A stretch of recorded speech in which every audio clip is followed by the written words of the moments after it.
अगर उनको इजाजत नहीं देते हैं तो क्या करते हैं, बोलते हैं मेरे वालिद गिरामी जो है मुझे ताबीज़ दिए थे और कहे थे जब तुम पर मुसीबत आएगी तुम इस ताबीज़ को बोलना तो तुम्हारी मुसीबत दूर हो जाएगी। हज़रत कासिम अपने बाबू से ताबीज़ को बोलते हैं और इसको पढ़ते हैं। मेरे बेटे जब करबला के मैदान में इमाम हुसैन को यज़ीदी जब भेज देंगे तो तुम जाके करबला में शहीद हो जाना, इमाम हुसैन कर्म में कुर्बान हो जाना।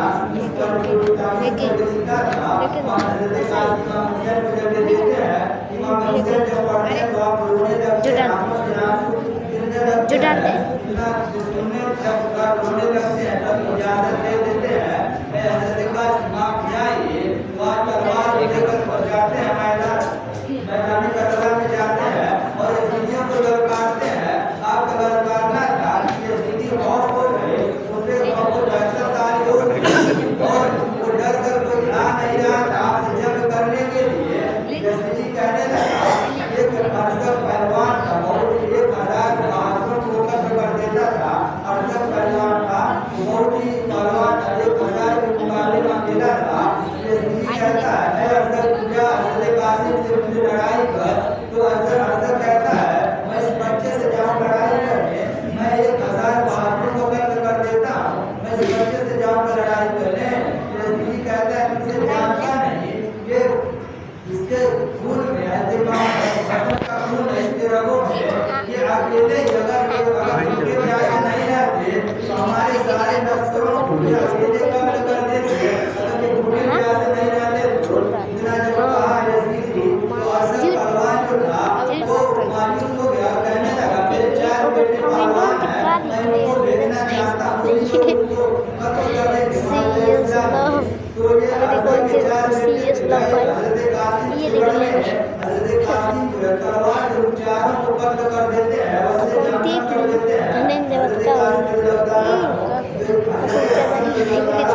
लगाते हैं वो चारों बहादुरों को कत्ल कर देते हैं, हिंदुओं को कत्ल कर देते हैं, जब उनको असली कर देते हैं तो जो अरसद पहलवान था जो 1000 लोगों को 1000 बहादुरों को कत्ल कर देता था वो गया लड़ने के लिए गुस्से में कसम में भी मेरे बेटे को उसने कत्ल कर दिया।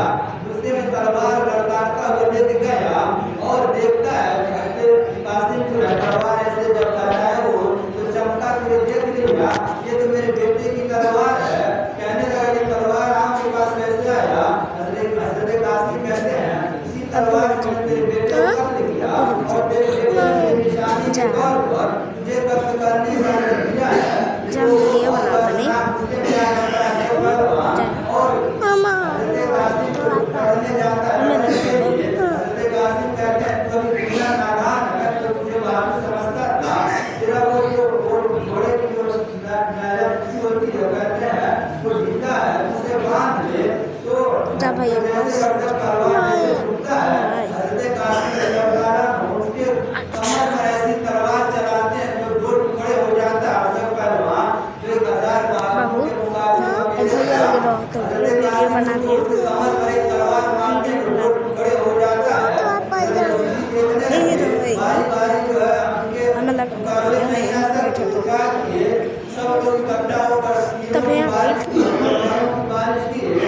नीचे उसके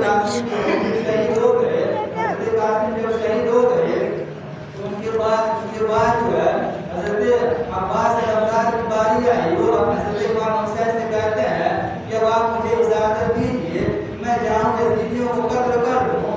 हज़रत इमाम हुसैन कहते हैं आप अगर चले जाएंगे तो हमारे बेटे की देख रेख कौन करेगा?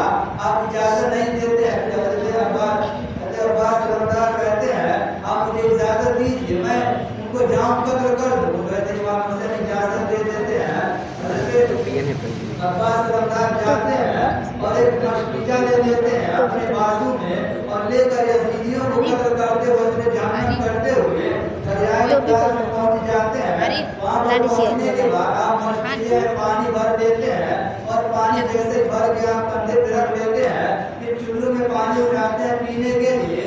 तो आप सोचते हैं हज़रत उनको याद आता है हज़रत सकीना की प्यास का और हज़रत 6 माह के जो लड़के हैं उनकी प्यास फोटो का सूखना हमको याद आता है। आप चुल्लू का पानी दरिया में फेंक देते हैं, पानी नहीं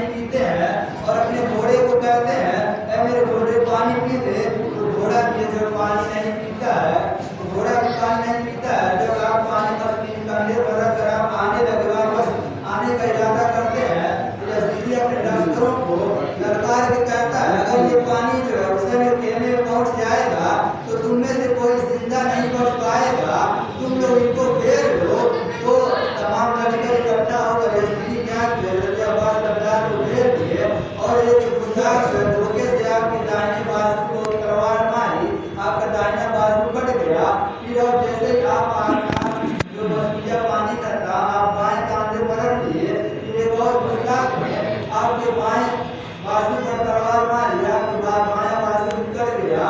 हजरत अब्बास रमदार का फिर आप क्या कि मछलियाँ अपने दांतों में दबाकर घोड़े पर तेजी के साथ खेलने की तरफ जाने लगे, यजीदियों को गिराते हुए जाने लगेगा।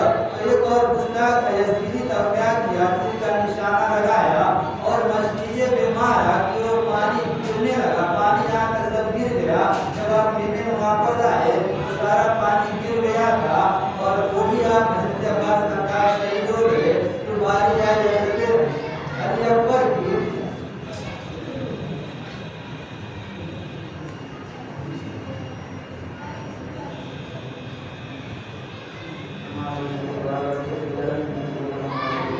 Assalamualaikum warahmatullahi wabarakatuh.